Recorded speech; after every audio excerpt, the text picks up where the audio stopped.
Matapos halos hindian ni Senador Grace Poe, sinabi ngayon ni Vice President Jejomar Binay na kinokonsidera niyang maging katiket si Davao City Mayor Rodrigo Duterte. Ano kaya ang tugon ng alkalde? Saksi si Trisha Zafra. Sa ngayon po, hindi ko po nakikita yon. Dahil malabo na raw si Senador Grace Poe na tumakbo sa oposisyon.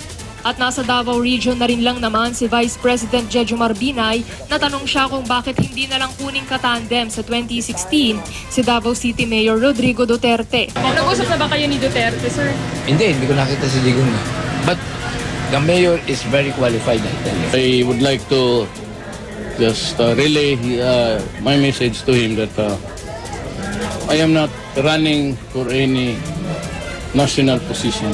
Bukod sa pagpulong sa mga opisyal ng Boy Scouts, namigay rin ng wheelchair at medical supplies si Binay sa Tagum. Kung ang tingin mo, nagkakampanya ako, the first place, wala namang masama doon. Kung ang tingin mo, nagtatrabaho ako, ganun talaga ang incumbent. Ang incumbent, hindi mo ma-distinguish. Ang pamimigay ng wheelchair, ginawa na rin ni Interior Secretary Mar Rojas.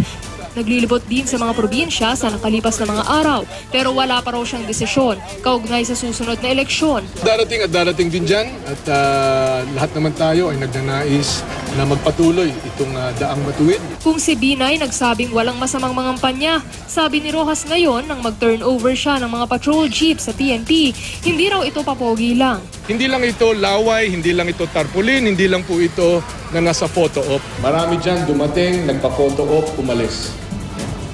Pero ang inyong kaibigan si Mar, 2 linggo hindi umuwi.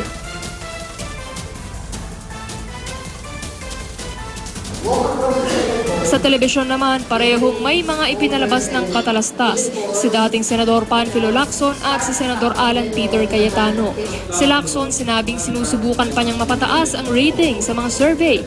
Ginagawan din daw yan ang paraan ni Cayetano kasabay ng pagpapakilala ng kanyang advokasya. Sa kasalukuyang batas, walang premature campaigning dahil itinuturing lang na kandidato ang isang tao kung nagsimula na ang campaign period.